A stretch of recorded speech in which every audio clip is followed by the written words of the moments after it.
Hey guys, I'm going to show you how to use Prism Live Studio. It's a really neat, easy app to use to stream live on your cell phone. As you can see I have it already installed on my Samsung phone here. You can see the icon, Prism Live Studio. So let me go ahead and open up the app.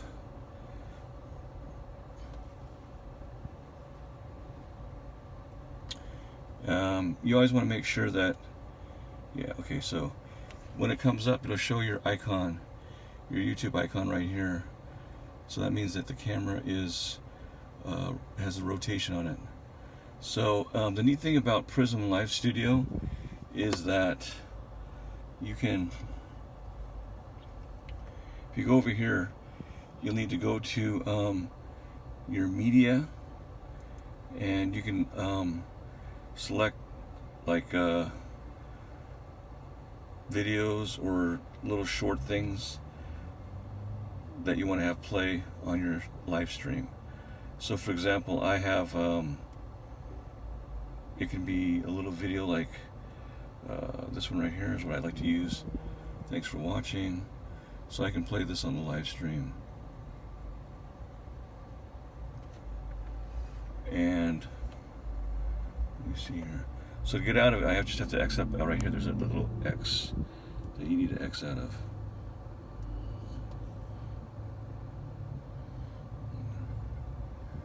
Oops. Okay, so yeah, and then you go back and you swipe it to the left, and yeah, you can add I have pictures, like I can put my banner up here, and it'll show up like this. And to make it larger, you just hit this little corner down here where the two arrows are at, and it makes it larger. So I'll make it full size there. So boom, I got it right there. I can always move this around.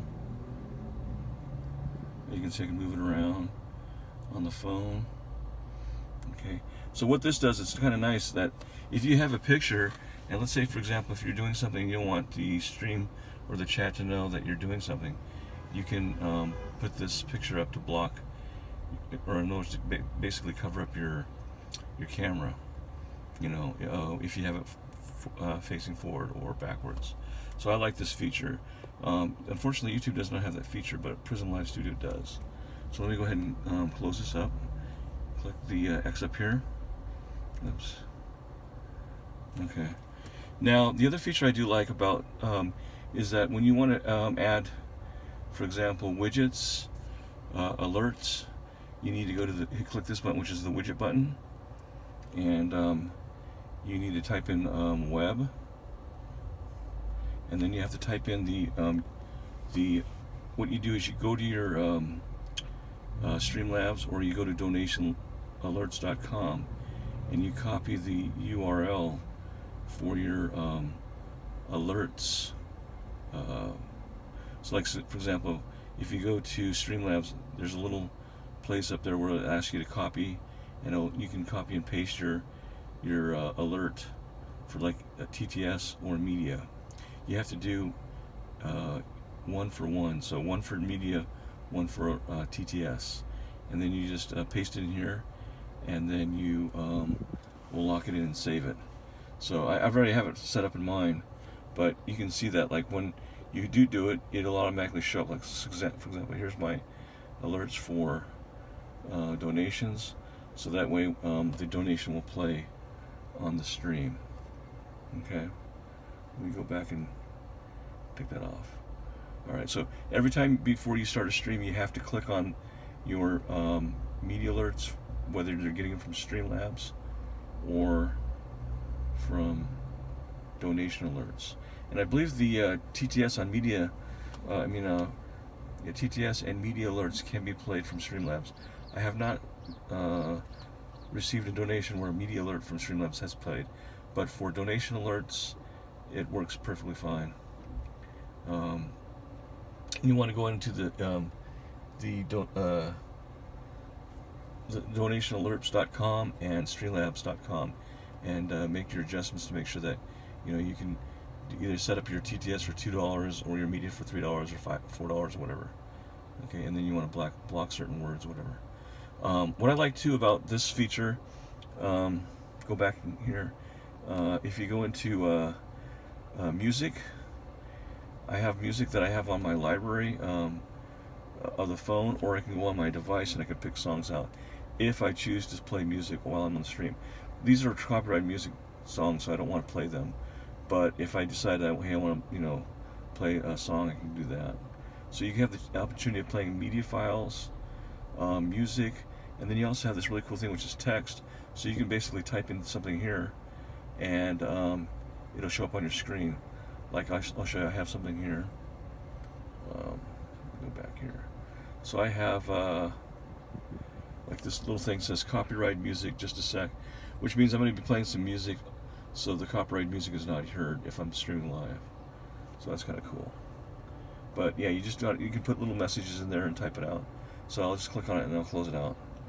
Alright, so another thing I like is like for example, I have a certain song that I play while I'm waiting for people to get in the stream. There's actually a couple songs, but this is the one I like, which is I'm starting to use this one. So I can play this song while, let's see, where is it? Hold on a second. We'll go back. So here it is right here. There's the icon for the music song, is right up here. I'll click that, and then I can play the song here. Okay, here we go. And you can hear it on my phone.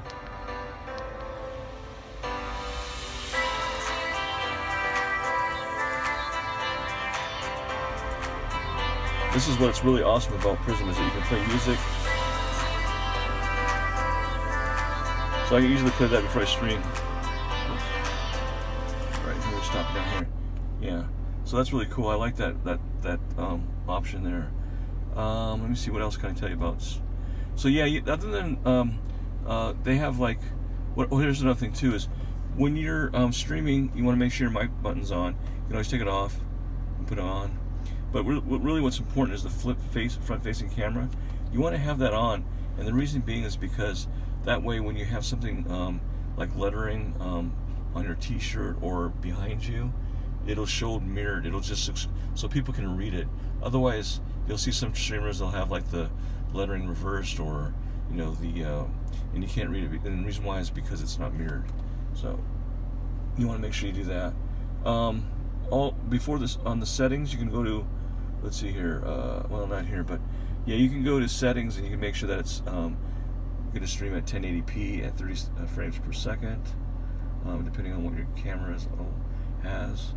Another thing too, they have these little things too, like you can do these little design things if you want. I don't really use those. What else? You can put like you can actually kind of put a filter on your face. I don't use that. But yeah, other than that, the only thing that will happen sometimes is when you do go live, it'll ask you to, Google asks you to verify the account, and you'll have to verify it with your Google account, because I think the Google account is cracking down on third-party apps sometimes. But it is a fun app to use. I hope this helps out a little bit. But Prism Live Studio I prefer much better than streaming live on YouTube. The reason being is because you can stream in 1080p, plus you have these other features like you can play music, you can put a picture up there or a video, you can have TTS played, and you can have media files played. Whereas with YouTube, if you just stream directly on YouTube, once you're monetized, they only have super chat or super stickers, but they don't have any TTS or media files. So if someone sends you a super chat, you have to actually read the chat out. It doesn't have a computerized voice that will read it out for you. So, but anyway, I hope that makes sense. Yeah, if you have any questions, feel free to email me or leave a comment in the section. I hope you like this video. Please like and share, because this is very important information for anyone that is interested in streaming live on Prism Live Studio. One thing I forgot to mention, you don't have to be monetized, or you don't have to have over 1,000 subscribers or 1,000 hours of view to be able to stream live. This is one of the apps where you can actually stream live, other than Streamlabs and Camerafy. So anyway, happy streaming, guys. Have a wonderful day, and please like and share the video. You guys are awesome. Talk to you soon. Bye-bye.